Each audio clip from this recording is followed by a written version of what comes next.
Savoir et comprendre les plus récentes nouvelles qui nous touchent. Tout savoir en 24 minutes.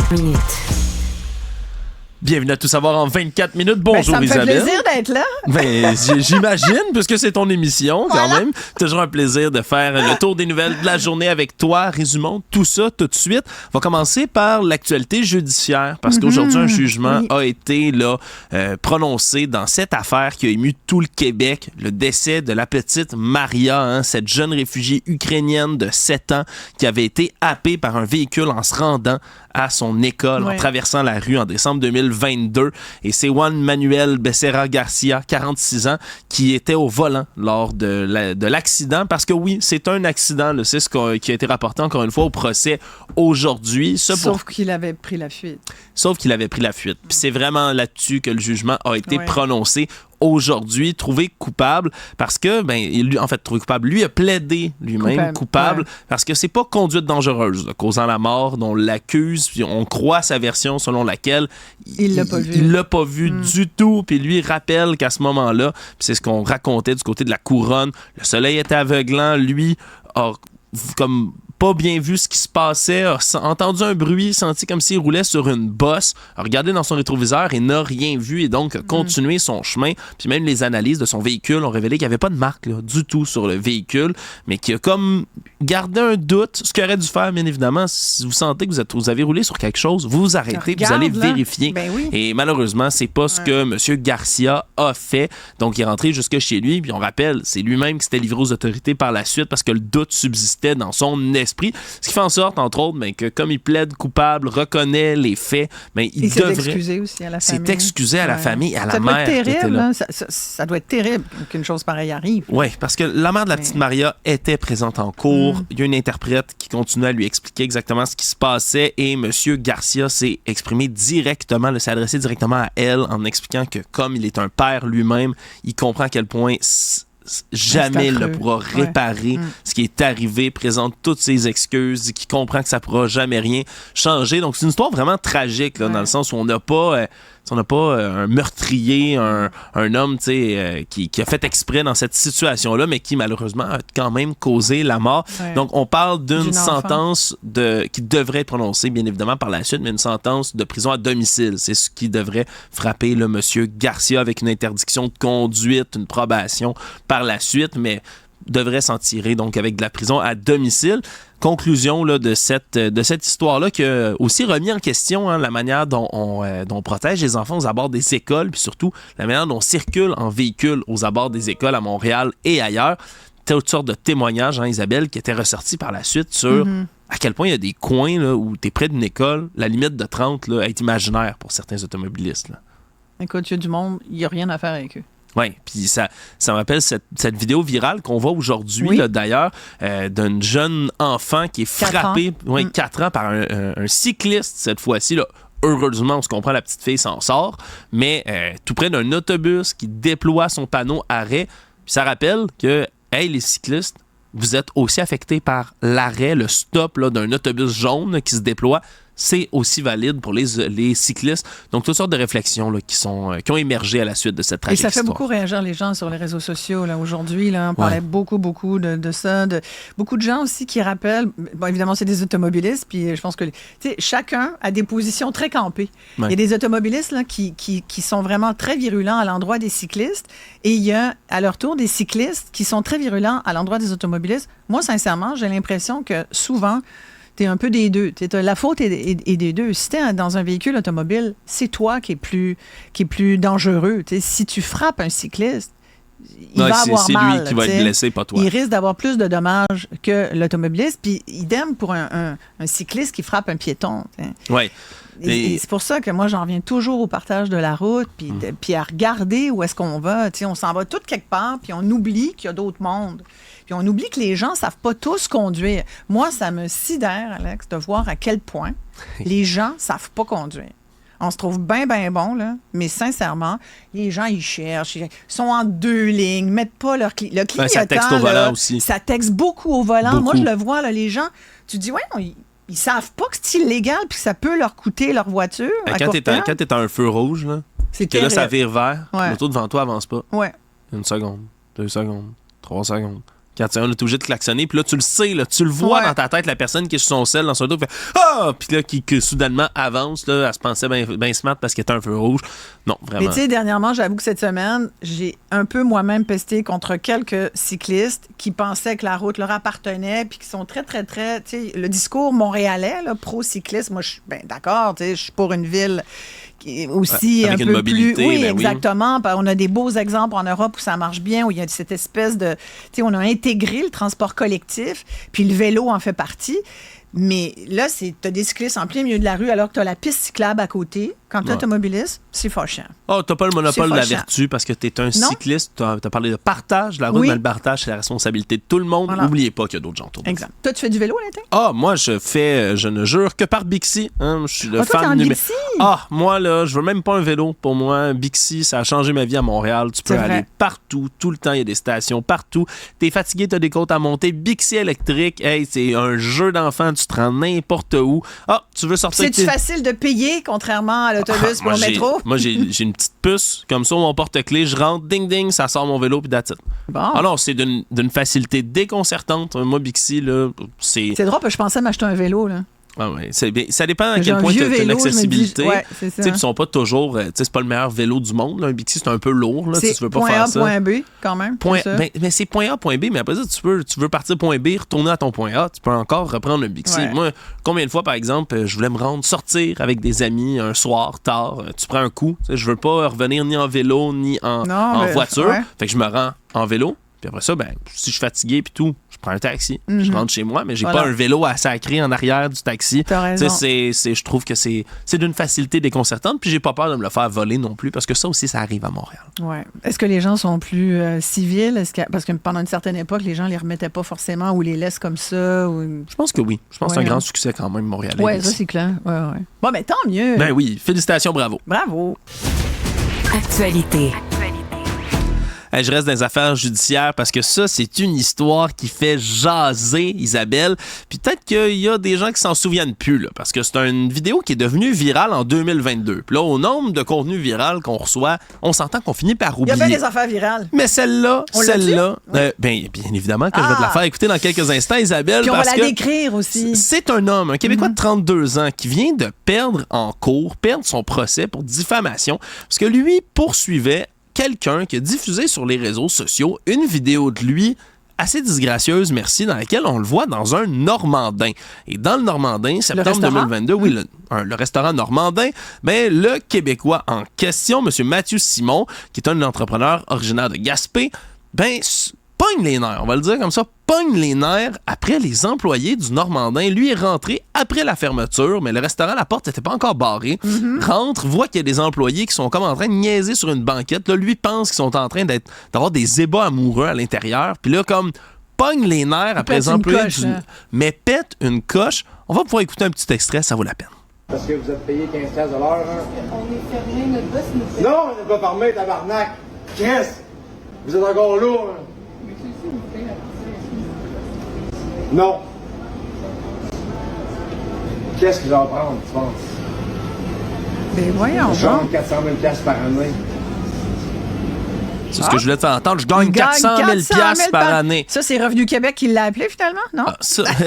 Écoute, Il ça a dit, aurait ah pu... oui, monsieur, il fait 400, c'est pas ça qu'il a déclaré, Hey, me semble. ça aurait été encore plus C'est drôle, vrai que je pensais- sincèrement. non, c'est pas ça? C'est pas ça qui Non. est arrivé, non, parce que là, cette vidéo, puis elle dure là, quand même longtemps, puis monsieur semble pas savoir qu'il est filmé comme ça à son insu. Et là, ben, continue, il dit, je gagne 400 000 piastres par année, je peux acheter la salle à manger au Oh, grand mon Dieu. complet. Ah, C'est pas une le question genre de d'argent. champion comme ça, Faites là. 15 piastres de l'heure, vous autres, puis ouais, là, vraiment le Qui genre... est en boxeur puis en gogoon, en le boxing chien. champion du monde, Ouais. évidemment. Et Puis là, qui ben... sacre, d'ailleurs, après du monde. Moi, Exact. quand tu mets le mot en T dans à peu près toutes tes phrases, tu viens de perdre toute crédibilité. Ouais, tu sacs, mais surtout après, tu sais, je veux dire, des Après, du employés... monde, là, le hey, restaurant est fermé, ils te l'ont dit. et tout ce qu'il veut, il veut acheter une pizza congelée en plus du Normandin. J'ai jamais mangé de pizza congelée du Normandin, mais à moins que ce soit le Saint Graal, je m'excuse, il n'y a pas raison de pogner les nerfs comme ça, hein, pour avoir une simple pizza congelée. Va au dépanneur, mon ami, puis achète-toi-en une.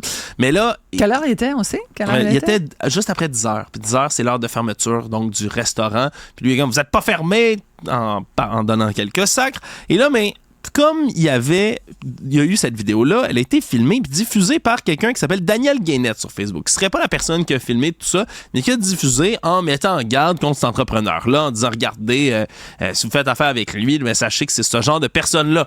Et là, poursuit, M. Simon poursuit en diffamation. Daniel Guénette réclame 98 000 $ à l'homme. Et finalement, le juge a balayé, la juge plutôt a balayé du revers de la main cette demande-là en disant que oui, il a souffert d'insultes puis de plein de gens qui lui ont donné de la chenoute après avoir vu cette vidéo-là.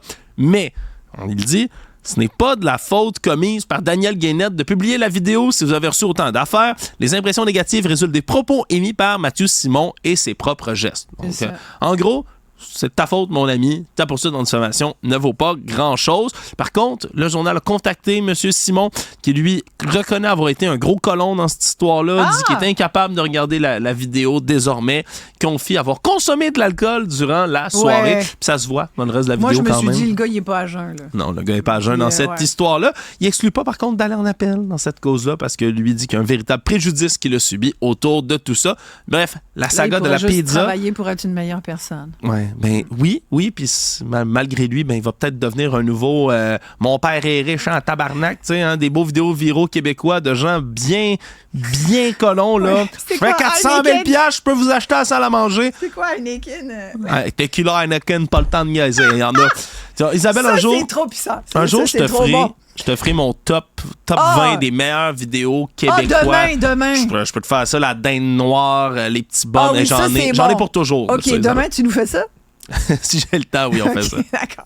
Savoir et comprendre, tout savoir en 24 minutes. Revenons en politique québécoise. La coalition Avenir Québec, finalement présentée. Tu dis ça avec un air découragé, Alex, juste pour te dire. Revenons à la politique là, j'aime québécoise. ça, parler de pizza, puis de 400 000 $ puis de vidéos viraux. Ça me fait toujours plaisir.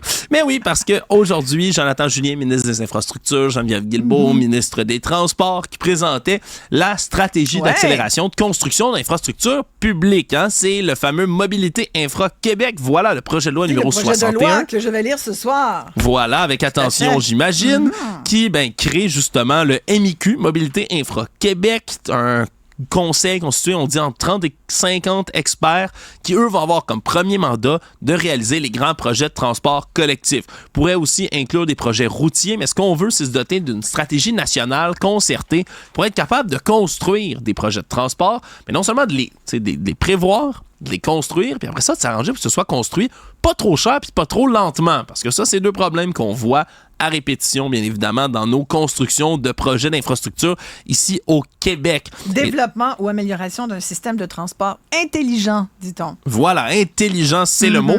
Et on a un objectif fixé par M. Julien, quand même, objectif audacieux. On veut construire 25% plus vite et 15% moins cher. C'est les statistiques qu'on s'est données de ce côté-là.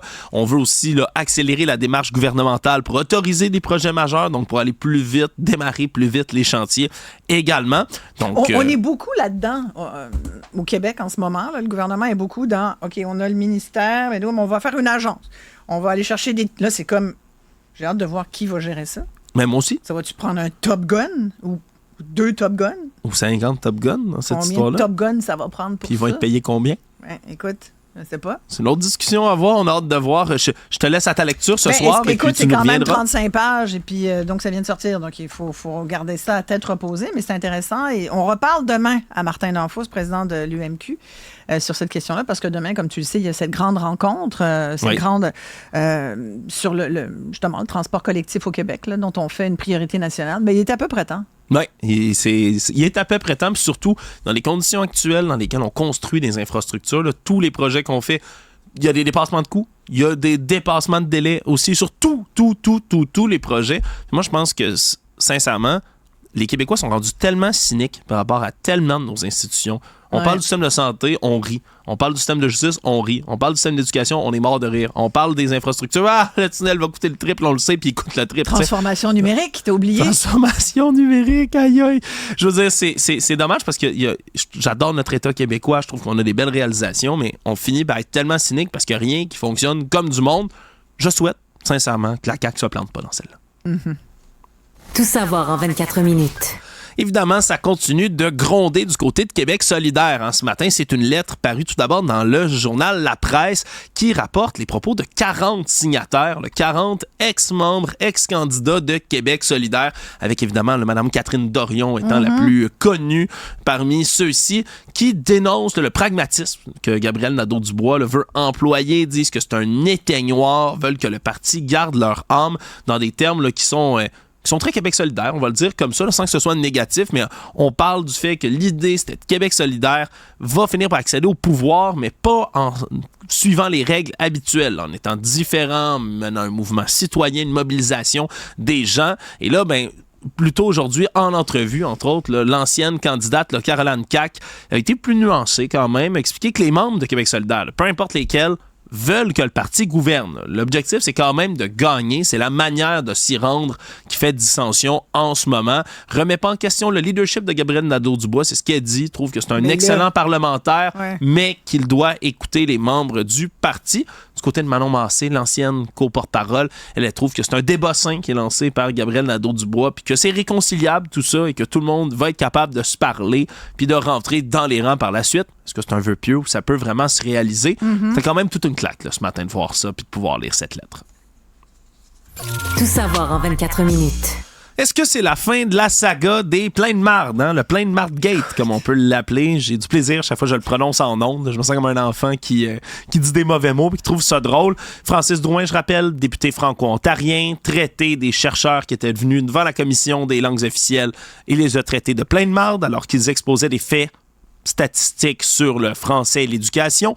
Et là, aujourd'hui, 3 finalement... jours plus tard, je pense. On est rendu à presque 3 jours plus tard, a présenter finalement des excuses officielles au comité Isabelle. Il est à peu près temps, on s'entend.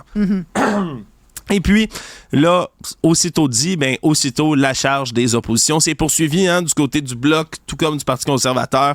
On veut qu'il démissionne du comité des langues officielles. On veut qu'il démissionne de sa présidence à l'Assemblée parlementaire de la francophonie. Fait que ça peut l'air d'éteindre la grogne. Surtout que, c'est sûr, tes excuses passent moins bien quand c'est au bout de plusieurs jours, que tu persistes tes signes pendant 2 jours, que le premier ministre il en a même rajouté, là. Il en a rajouté. Il a dit que c'était la machine il peut plus représenter du Québec. Il peut plus être sur le comité parlementaire de la francophonie, à mon avis. C'est ce qui est dit d'un peu partout. Et donc, vraiment, c'est peut-être pas la fin de la saga. Lui pensait peut-être éteindre tout ça aujourd'hui, mais ça fait encore gronder puis pas à peu près un peu partout. Économie. C'est enfin fait après des années et des années de négociations. Voilà que le fédéral est arrivé enfin à une entente pour racheter le pont de Québec. Parce que c'est un dossier, ça, qui dure depuis tellement longtemps. Oui, qui dure depuis tellement longtemps. Je rappelle que dans la campagne électorale qui les a portés au pouvoir en 2015, les libéraux au fédéral avaient dit qu'ils régleraient le dossier du pont de Québec avant le 30 juin 2016. Ça vient d'être réglé en 2024, mais c'est pas grave. Au moins, c'est fait de ce côté-là. Parce que, je rappelle, le pont de Québec devait être acheté par le fédéral depuis longtemps. Parce que le CN, le Canadien national, compagnie de chemin de fer, possède le pont depuis 1993. Mais là, on doit le racheter, on doit le reprendre du côté du fédéral. Et là, on négocie et négocie et négocie depuis des années. Et pour l'instant, puis moi, c'est surtout là-dessus que j'accroche.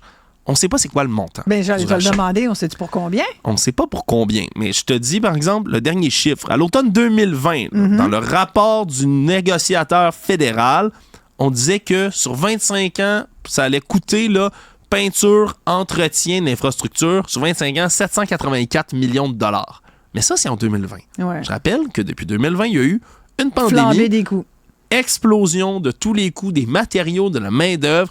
Honnêtement, ça doit avoir décuplé. Ce montant-là doit être beaucoup plus gros maintenant, mais on ne l'a pas révélé pour l'instant.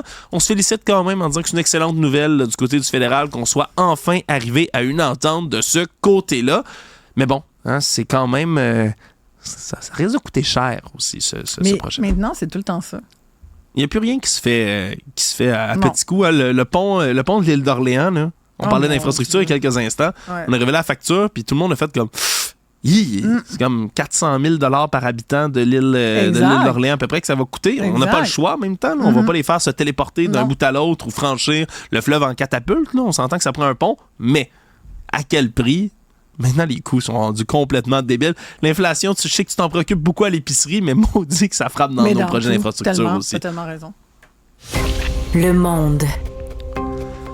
C'était aujourd'hui le contre-interrogatoire de Stormy Daniels au procès de Donald Trump. Je rappelle les faits. Ancienne star du X qui est en cours et témoignait plus tôt cette semaine de la relation sexuelle qu'elle aurait eue avec M. Trump, qui est démenti, bien évidemment, par le principal intéressé, mais qui est quand même au cœur de toute cette affaire-là. Démenti, mais il n'est pas crédible là-dessus. Là. Je pense qu'elle est très crédible, je trouve, dans son témoignage. Oui, puis elle est restée... Avec moult détails. Oui, avec moult détails, parce que je rappelle, c'est un paiement de 130 000 $ qui a été fait là, pendant la campagne électorale de 2016 là, par interposition de l'avocat de M. Trump, un paiement qui a été camouflé par sa propre société là, comme un paiement de quoi que ce soit d'autre. Et finalement, ça... C'est là pour ça qu'il y a fraude. C'est pour ça qu'il y a fraude. En plus, il y aurait... C'est comme de la tromperie aux yeux des électeurs aussi, là, de camoufler ce genre de choses-là. Et c'est pourquoi il est devant un procès pénal actuellement. Mais c'est évident qu'aujourd'hui, les avocats de M. Trump allaient frapper fort là, auprès de Mme Daniels. Est-ce qu'ils l'ont ébranlé, Alex? Mais ce sont... c'est l'avocate, entre autres, une des avocates de M. Trump, Susan Nichols, qui, elle, s'est attaquée beaucoup à la crédibilité de Mme Daniels. Puis c'est des attaques assez fortes. Merci. On dit que Stormy Daniels est restée assez solide, merci, face aux assauts. C'était quand même, là, on l'a accusé de vouloir s'enrichir avec cette histoire-là, que comme elle a tout raconté dans un livre, c'est vrai, qui a été publié quand même, là, qui s'appelle Full Disclosure, divulgation totale, qui aurait rapporté un peu moins d'1 million de dollars quand même en revenus. Puis là, on l'a dépeint comme une femme avide d'argent, qui cherchait par tous les moyens de se faire du cash avec cette histoire-là, une histoire fausse, qu'elle aurait voulu nuire politiquement à M. Trump, mais... Comme tu le dis, restez solide. Là. Elle a dit, moi j'ai écrit mon histoire, puis c'était le meilleur moyen de me protéger puis de protéger ma famille. Je l'ai écrit dans un livre bien avant ce procès-là, justement. Là, on l'a attaqué aussi, puis j'ai trouvé ça ahurissant. Là, c'est une ligne, je vais te la lire au mot à mot de l'avocate.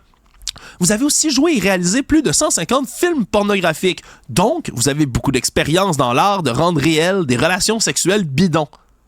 Et là, Mme Daniels de répondre, celle-là, je n'ai pas eu besoin de l'écrire. Donc, c'est des belles passes d'armes quand même qui se sont échangées aujourd'hui. Puis selon la presse qui était présente sur place, on dit que Mme Daniels est sortie sans adresser le regard à Trump. L'air fier, donc... somme toute, c'est difficile, on se comprend, d'être contre-interrogé dans un procès, encore plus quand c'est le procès le plus visionné sur la planète Terre au grand complet. Mais bon, on verra qu'est-ce qui va se passer là, par la suite dans ce procès-là. M. Trump là, qui a passé la journée, encore une fois, bien évidemment, à dénoncer un faux procès, puis une chasse aux sorcières, puis tous les termes qu'on lui connaît autour de tout ça. Reste à voir pour la suite. Le monde. Et malheureusement, du côté du conflit israélo-palestinien, les espoirs là, de voir une trêve commencent à s'amenuiser là, suite à des propos tenus par le premier ministre israélien Benjamin Netanyahou, qui réagissait à cette fronde, on va le dire, des États-Unis, ce message envoyé, là, les États-Unis qui ont décidé d'arrêter de livrer des armes à Israël, là, suspendu des livraisons de bombes, entre autres. Et le premier ministre israélien, lui, est resté de marbre en disant que s'il faut, Israël combattra seul et jusqu'à la fin, même si on doit se battre avec nos ongles. Donc des termes assez durs, merci, lui qui dit vouloir maintenir le cap, faire un assaut terrestre là, sur Rafah, cette ville où s'entassent là, quelque chose comme 1,4 million de réfugiés palestiniens, des gens qui sont sans eau, sans nourriture, qui sont déplacés là, depuis des mois, 7 mois maintenant de bombardements israéliens intenses sur l'enclave palestinienne, qui est bien évidemment un assaut en réponse aux atroces attentats du 7 octobre dernier. Bref, ça semble vraiment pas aller dans une bonne direction. Là. Je t'avoue, Isabelle, j'ai entendu les propos tout à l'heure, j'ai fait, ils ont beau essayer de négocier une trêve en ce moment, les Israéliens n'ont pas l'air de vouloir en démordre du tout. C'est assez triste à voir. Et Netanyahou, il a la position dure. Il l'a dit qu'il ne démordrait pas, puis c'est cette ligne qui tient jusqu'à maintenant. Mais je trouve que c'est difficile maintenant de maintenir ça. Oui, c'est difficile d'être du côté d'Israël aujourd'hui, même si tu as l'impression qu'il y a eu que des deux côtés, d'un point de vue extérieur. Je pense qu'aujourd'hui, tu as juste envie de dire il faut absolument cette trêve. Mais il la faut absolument, puis quand la pression vient de tous les alliés d'Israël... Parce que sinon, ça a vraiment des allures de génocide. Oui, puis je veux dire, c'est pas...